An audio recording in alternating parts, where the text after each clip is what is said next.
My name is Itay LEVY. I'm the CEO, co-founder of Epoxy. Epoxy is a push marketing platform. We help apps and games interact with their users, engage them, retain them, and so forth. Before I'll start explaining about the topic of the presentation, I would like to say, just to give you a context about Epoxy, a couple of slides. So back in 2000, I joined my brother. It was an idea of my father. He said, many people are talking online. Let's try to figure out what they're saying. So we started a company. After a few years, we changed the name to BuzzMetrics, and we sold the company to Nielsen. Back in 2007, it was a really nice exit. And then, so I stayed in the company for 10 years, and then when I left the company, it was 2010, I figured we need to do something in mobile. Everybody are trying to get downloads. What are they actually do to get user open the app again? I don't know if you know the statistics, but most apps don't get open more than 2 times. This was the challenge that we tried to solve for publishers. So we founded the company in 2000. We are operating from Israel and San Francisco.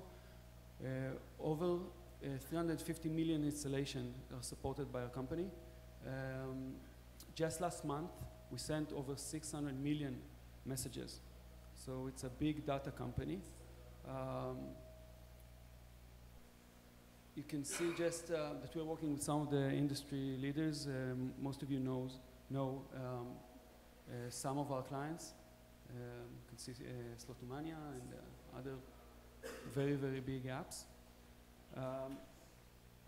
Few industry benchmarks, which are really, really interesting. Overall retention. So in this slide, you can see that active users versus not active users over time.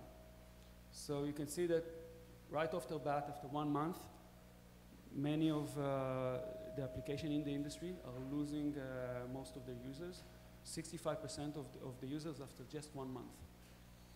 This is really interesting. You can also see, but by the way, this is in terms of the entire app ecosystem, this is relatively high. So it's known that casino business usually are expert in retention. So this is relatively high. But you can see over the month that users are becoming more and less active. Now this is really interesting. So what we did here, we tried to figure out what's the connection between users, active users that are opting into for receiving push notification, and the ones that are opt out. So you can see that clearly there is a connection. As time goes by, some of let's say, you're more likely to keep the relationship with your opt-in users. Okay, so now you can say 2 things. You can say, okay, of course that they are more engaged because they receive push notification, or you might say, this is the true champions of the product. They want to receive push notification, and this is why. But it doesn't matter. The fact of the matter is that these are your real champion, and you should think well on how to manage the relationship with these guys. Just think about the money that you're saving by keeping the relationship with these guys. You know that how much a download costs in this industry, and the importance of keeping a relationship with your users is super clear. Okay, so I know it's late, so it's a relatively short presentation. We're going to go over the top 10 things to engage retention and engagement in the social casino category. So number 1, give them what they want. So I don't know if you all know, but when you so in iOS, when you download an app, you get to opt in. right? So the app asks you if you want to receive push notification, you click OK, and that's all. And people, most people are clicking OK, like over 90% of the people click OK, even 95, click OK without thinking about it. But then, if you're sending them too many push notifications or not doing it correctly, it's much easier to download the app, to delete the app, than to figure out how to switch off the push notification in iOS. In Android, it's even harder. So it's very easy to delete an app. On the other side, if you'll have a setting page, which is very approachable, and you can ask users if what type of messages they want to receive, then they're less likely to delete your app. They will simply go, it will be easier for them to go into the notification setting and switch off the type of notification that they are receiving, making sure that they control the notification that they are getting. So this is very, very important. Push them to the right place. Now this is basic stuff, but when you send a push notification, send them, when they click on the push notification, make sure that they're going to the right place. Some of the push notifications, so we are in the social casino realm. If a user downloads your app but he didn't opt into social, it's very important for you to send him to a page which explains why he should opt in. Or maybe you can simply send him to the push notification page, to the opt-in page for Facebook, but send them to the right place is very important. If you're giving them a bonus, send them to the right page that they immediately collect the bonus. But don't just send them a push expecting them to do something with it. Just open the app. Send them to the right place is very important. Move them down the funnel. So think about your app or any app. You know which stages, how your funnel look like. Maybe you have users who just download the app and didn't use it. Maybe you have users who are using the app very frequently. So for someone who just downloaded the app, maybe you need to send them a push notification which leads to a tutorial to explain how to use the app, or maybe you need to somehow get them, think creatively of how you can get them to go back into your app and figure out maybe how to gain the first win. This is very important. On the other hand, if I'm a heavy user and I just lost yesterday, maybe you can send me a message which is specifically tailored to me and saying, invite Sam for a rematch because I just lost yesterday. So just send messages to users based on the funnel that they are in, the funnel stages they are in. So this is very important. Wake them up. You need to be able to send your dormant users a message, bringing them back to using your app again. Users are leaving your app and you need to wake them up. Maybe you should think of giving them a small present if they didn't use the app for a few days, or maybe to even giving them a bigger present if they didn't use the app in 2 weeks. But this is very important. So waking up the users, it's very, very important. On the other hand, don't literally wake them up. If you send the push notification with sound in the middle of the night, your app will be, there is a strong likelihood that your app will be deleted. I don't know if you guys, us being in Europe, if you download an app that most of the users on the West Coast, sometimes we get push notification in the middle of the night. And this is really, really bugging. Even Dropbox have like a feature that you get a push notification with the sound when they stop uploading. Sometimes it's very, very annoying. So you need to take the extra effort, and in some cases it's easy to automate it, but the extra effort of not waking up your users, literally. Encourage feedbacks. So feedbacks is a great two-way communication channel. Ask the user what they think about your app. Maybe they have a bug. Maybe you have a bug that you don't know. Maybe users have some feedback. These are your champions. So if you start a conversation with them and they'll see that someone is behind the app, it's easier for them to develop a deeper relationship. Also, there is a cool thing you can do, is you can have a rating in your app.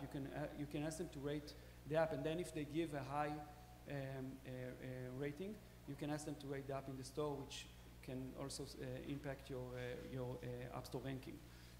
If they just give low ranking, you can say thank you and send them a follow-up email or message. One thing that it's important, you might see, you need to ask yourself if you want to push the feedback to your users, or maybe just have it in the app and let them do it in their own time. Use an app in-app inbox. In-app inbox is a great way to send messages that doesn't require the push notification.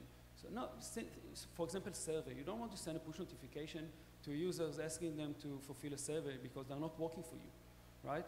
On the other hand, an inbox, if they see a badge, maybe they're just going over their apps and they have a small badge, and when they open the app, they see a badge in the inbox, and they're in discovery mode. They are more likely to go over the messaging. So a video, product updates, feedbacks, or surveys, coupons. An inbox is a great way to let's say to message your users without being too pushy. Build a personal relationship. So you celebrate events with your users. Maybe you want to send them a userversary a week after they download the app, maybe a month after they download the app. Send them a personalized message with their name. Use the time that they are using the app traditionally to send them the message at the right time. Send them a happy birthday message. It's funny to say it, but we are living in a world when we are sitting in front of with people, holding our devices, and sometimes we have relationship with apps more than we have with people. So use it. Build relationship. Okay. We see it all the time. Think about the amount of time you have to grab the user attention. Don't send huge push notification explaining the user what he should do. Push notification is not for that. You have 1 second or 2 seconds to grab the user attention. Use short text, call to action, and be creative about the text you are sending, but also be to the point. Don't spam. Don't spam. Be very mindful about the messages you're sending to your users. If you have multiple apps and you're sending all of them a lot of message to the same user, receive 2 messages, 3 messages at the same time, it could be an issue. If you are sending 10 messages a day, think carefully if this is what you want to do. Be mindful of the opt-in rate. It's very important to keep a decent opt-in rate. This is like a screen that we see all the time. When you go to the notification settings and then you see all the messages are the same, it's an issue. You are boring. Don't be boring. Vary your message. Be creative. At the first presentation today, they said that Playtika are building many games, and just think of what boring push notification can do. Okay. Last thing is, and it's a really short presentation, don't work too hard. Engagement is not that difficult. What you need to do, a little bit of self-promotion here, if I may, is use the right automation tool. So during the next few days, you'll see us wearing the yellow t-shirt. We are happy to help if you have any questions. Use the right tool to engage your users. Yeah, that's it. Thank you very much. Thank you.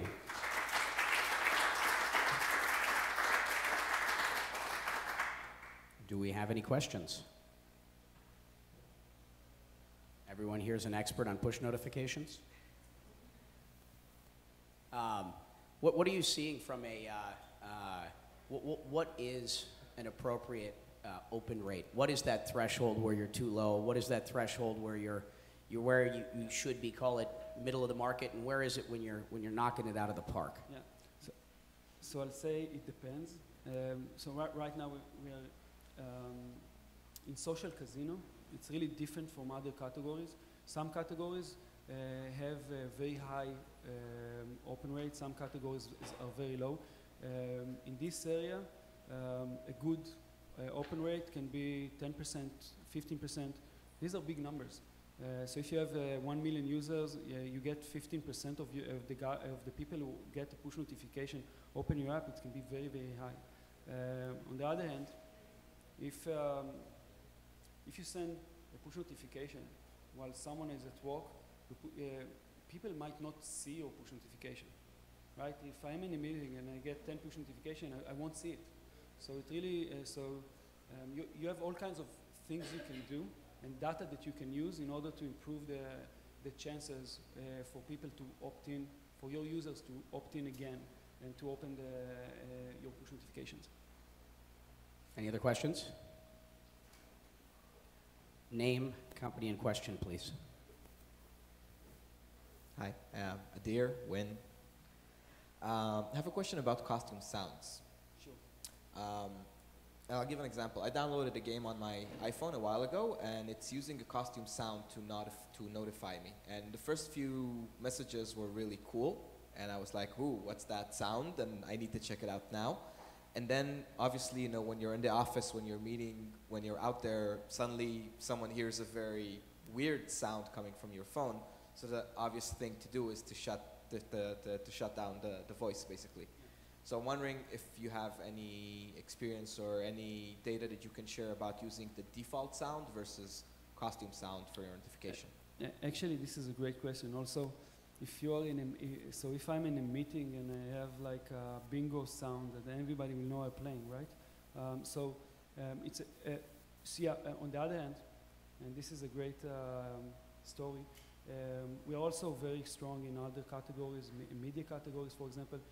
There was this one point that we were in the office and all of a sudden all of the devices start singing a song because a TV show was about to go up and they used the theme of the TV when they're sending push notification and then you hear someone screaming, shit, I forgot to record. Like, so in some cases it's very, very powerful. If I'm a slot player and I'm hearing the success of the game, of the slots game, it's you know, my finger starts so it's itching. So it can be a very productive tool on one hand. On the other hand, you need to use it carefully because if I get a push notification with sound at the wrong time, it's not the right thing. So what I would do, you can in your settings page, you can ask users if what type of if they want to receive a push with sound or not, and it can be in some cases some of the platform can automate it for you. So users that don't want to receive a push with sound would never receive a push with sound, and you as a marketer don't need to sweat it. Like don't think too hard about. On the other hand, you shouldn't send a push with every push with the same sound. You need to, the best practice is to have a folder of sounds and to use each one in a smart way. Any other questions? Well, speaking of, I guess, time of day, you know, from what you've seen, what are the best times of day? Is it while people are at work? Is it late at night, early? Yeah, so weekdays, weekends? So this is a very, very interesting story. When we started off, we just sent push notifications. Then we realized the time of day is it's essential for these type of apps when they have users all around the world. You can't just send the push notifications. So you need to take consideration the time of day. So we just said, okay, people, everybody want to send a message that arrived, that the user will receive it at the user local time. Will be able to set this parameter, and all of the users will receive it at the same time. And then we said, okay, so for some users, 8 p.m. is a great hour. For some users, 2 p.m. is perform much better. So you need to actually personalize the message, and you need to personalize the time of sending as well. So we are just now releasing an algorithm that actually send the message at the right time per user. So if I'm using at weekends, I'm using the app at 2 p.m., I'll receive the message at 2 p.m. Well, if during the weekdays I'm using the app in a different hours, then I'll receive the push notification in a different time. So it's very important to personalize the time of the push as well. It's not like, so push notification is not like emails. If I'm sending an email, it's in the inbox, so if you receive it 2 hours, you'll read it 2 hours later. If I'll send a push notification at the wrong time, it can cause me to delete the app, or it will simply go away in the endless amount of messages that you receive from apps. So it's very important to be mindful of the time that you're sending the message. Yeah, go ahead. I'm only from April, so just building on what you said, how much is actually the uptake? What experience do you have? What is the uptake that can be achieved from, let's say, going from a general, I send my push notification out strategy to a more personalized one? Yeah. Sending a general message, like most apps do, first of all, it really depends. Okay, to be honest, it really depends. I'm playing a game. I'm a player, so I'm playing. I have what you call three screens issues. When I'm watching TV, I have 2 screens on me all times. So some of the games that I play, they send me this stupid messaging, but the games are so good that I don't care, right? But for apps that that you use that I'm not a champion of, I want to So in some cases in iOS, for example, when you receive a message for an app, sometimes you see the entire history of the messages. You see the same message over and over again. It's boring. It's like it's reminding me that I'm not opening the app, because once I open it, they all go away. So in many cases, it's not the right strategy. I don't have numbers here, but we see it all the time, and we have also an automatic way for sending messages. And one of the cool things you can do with push notification, and it's harder to do with local messaging, which some of you might use, it's the ability to vary the messages. It's very, very important. So, you need to invest in your users. It's just like, just imagine that we'll sit together every morning and I'll say the same thing. But I'm interested in, you probably have some case studies. Yes, we have specific. You can give a ballpark, because we have different things you can invest in. You can invest in a better push optimization. Yeah. You can invest in game features. Yeah. So it's interesting to know what is actually to be expected. Yeah, I don't have the exact numbers, but we know it. We have many customers that starts off with local messaging, and they just increase the usage in Epoxy. On the other hand, if it wasn't successful, they would stop using us. So we have and we have customers that are using a combination of the two. So it really depends. Any other questions? Well, thank you very much. Very informative.